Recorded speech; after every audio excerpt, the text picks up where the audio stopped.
माननीय व्यासपीठ आणि माझ्या उरलेल्या तरुण मैत्रिणींनो, मी मित्र म्हणणार नाही कारण इथे काही मुलगे नाहीच आहेत, मुली आहेत सगळ्या आणि अतिशय तरुण आहेत. आणि खरोखर मला तरुण मुली फार आवडतात कारण त्या निर्भेळ मैत्री निभावतात. तर तुमच्यासारख्या तरुण मैत्रिणींनो, आता तुम्ही बरंचसं सरांचं ऐकलेलं आहे आणि थोडीशी तुमची चुळबुळ चाललेली मी बघत होते तिकडनं बसून, त्यामुळे मी बिलकुल तुम्हाला जास्त बोर करणार नाहीये.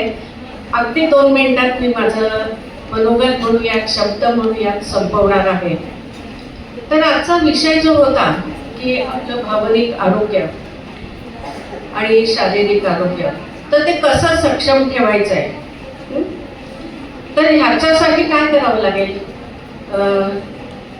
जर का आपलं शारीरिक आरोग्य बोलणं झालं असेल तर पुढे मी सुरू करू का माझं बोलणं. तर शारीरिक आरोग्यासाठी आपल्याकडे बरेचसे उपाय आहेत, डॉक्टर्स असतात मदतीला.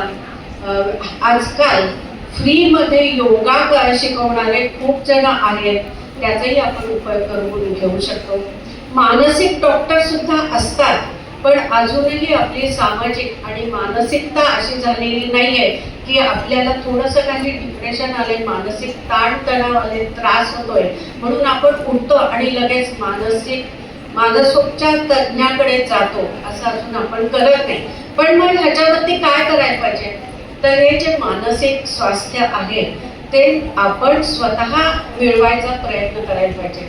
आणि तो कसा मिळवायला पाहिजे, मग त्याच्यासाठी तुम्ही नक्कीच दुसऱ्यांची हेल्प घेऊ शकता. लगेच काही डॉक्टरकडे जायची गरज नसते. सगळ्यात चांगला उपाय काय असतो माहितीये का, एक तर तुम्ही स्वतःच्या मनाशी बोला. अगदी क्षुल्लक गोष्ट घेतली की आज कॉलेजमध्ये काहीतरी झालंय, मी गृहपाठने करून आणलेला किंवा ज्या प्राध्यापिका शिकवत होत्या त्यांच्याकडे मी लक्ष दिलं नाही, त्यांनी माझा वर्गात सामूहिकरित्या थोडासा इन्सल्ट केलाय, त्यात त्यांची कुठलीही चूक नव्हती. चूक कोणाची होती हे आपण आपल्या मनाला विचार करायला पाहिजे, मनाशी विचार करायला पाहिजे. आणि त्याबाबत जर का तुम्हाला स्वतःला नाही कळत आहे की आपली काय चूक होतीये, काय नाही चूक होतीये, तुम्ही तुमच्या मैत्रिणींशी बोला की अगं हे असं झालंय आज.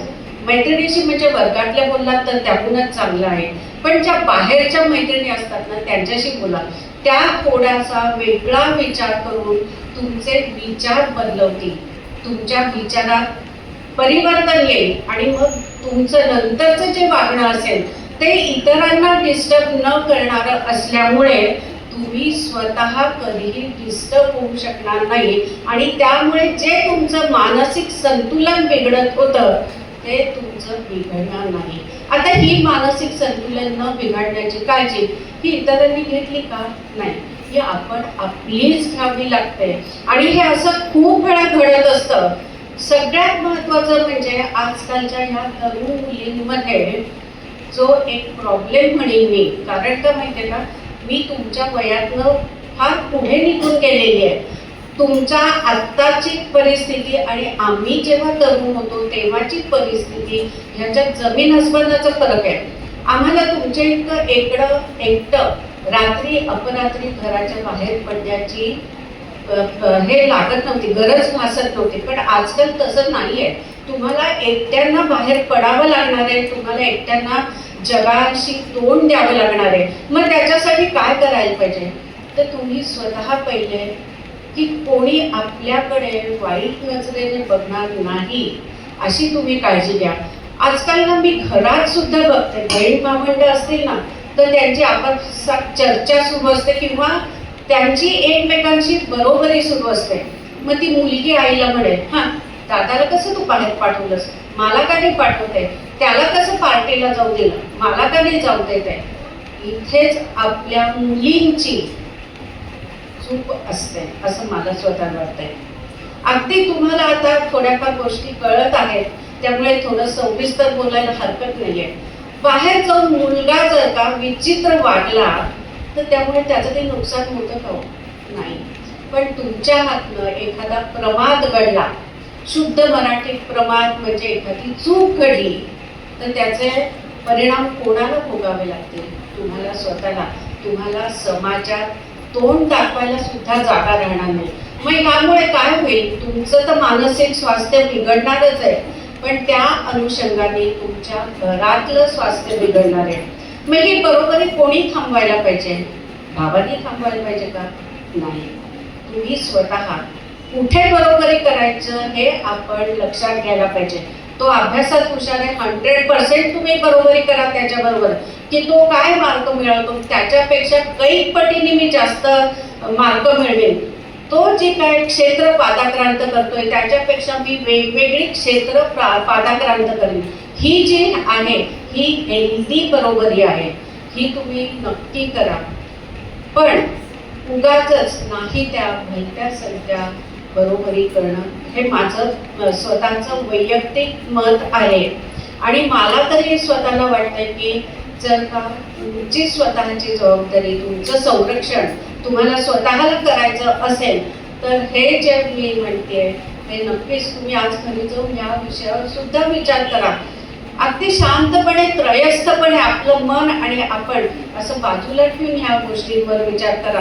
आणि मग तुम्हाला खरोखर असं वाटायला पाहिजे की नाही त्या गोष्टींचं का आपण, कारण निसर्गानेच आपल्यात भेद केलेला आहे स्त्री आणि पुरुष यांच्यामध्ये. त्यामुळे नाही त्या गोष्टींमध्ये उगाचच आपण बरोबरी करायला जाऊ नये असं एक माझं मत आहे. दुसरी महत्त्वाची गोष्ट, जर का आता मी एक तुम्हाला गोष्ट सांगते की आपण जेव्हा बाहेर पडतो ना तेव्हा आपल्याला सर्वांगीण दृष्टीने सतर्क राहायला पाहिजे. अगदी छोट्या छोट्या गोष्टींमध्ये सुद्धा. त्याचं एक उदाहरण सांगते. मी आणि माझी मैत्रीण आम्ही दोघेच बॅकपॅकिंगसाठी राजस्थानात गेलो होतो. माझी मैत्रीण वॉशरूमला गेली होती, मी एकटीच उदयपूर स्टेशनवर उतरल्यावरती तिथे थांबले होते तिची वाट बघत. त्यावेळेला एक थोडीशी वेल ड्रेस म्हणूयात किंवा चांगलं ड्रेसिंग केलेली एक बाई माझ्याजवळ आली. मला म्हणाली, अहो माझा मोबाईलचा बॅलन्स संपलाय, हा एक नंबर मला लावून द्याल का? क्षणभर मी तिला न्याहाळलं.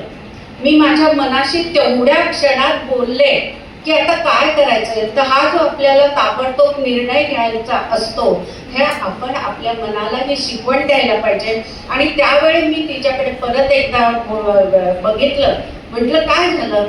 मुद्दामून परत तोच प्रश्न विचारला की तेवढा अवधी मला मिळेल विचार करायला.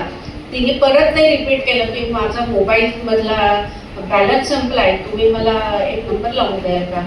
पण आजकाल आपण बाहेर बघतो की जेवढ्या काही वाईट घटना घडत आहेत ते कोणीतरी असं येतं, आपला नंबर मागतं, आपल्या मोबाईलवरनं फोन करतं आणि त्याचे परिणाम काय होतात? तुमच्या बाबत होणार नाही बँक बॅलन्सचं, पण जर का आमच्यासारख्या व्यक्तींचं असेल तर जो काही बँक बॅलन्स आहे तो क्षणार्धात उडून जाऊ शकतो. पण तुमच्या बाबतीत काय होऊ शकतं की तुमचे ते मोबाईल नंबर घेऊन त्याच्यावरती अश्लील व्हिडिओ येणं सुरू होतं. तर हे जर का टाळायचं असेल तर समोरच्याला काय वाटेल ह्याचा विचार करू नका. त्याला वाईट वाटलं वाटू द्या, तो काही तुमच्या ओळखीतलं नाही आहे, काहीच नाही आहे. आणि जरी ओळखीचे असले तरी आपण स्वतःला ओळखून समोरचा कसा आहे ते ओळखायचं आणि कुठे नाही म्हणायचं हे स्वतः पहिले शिकलं पाहिजे. आणि ह्या शिक्षणामुळे काय होईल माहिती आहे का? आपलं मानसिक स्वास्थ्य जे आहे ते फार कमी बिघडेल. एक तर काय होतं माहिती आहे, आपण दुसऱ्यांच्या हातात एक कारण देतो आपलं मानसिक स्वास्थ्य बिघडवण्यासाठी. खरं तर आपला आनंद आपणच मिळवायचा असतो, तसंच आपलं मानसिक स्वास्थ्य हे आपणच मिळवायला पाहिजे. तुम्हाला फार जास्त हे हेवी डोस होतोय का? तर मला माहिती आहे तुम्ही सरांचंही ऐकून कंटाळलेला होता. तर जास्त वेळ मी तुमचा घेत नाहीये आणि इथेच थोडीशी मी थांबते. धन्यवाद.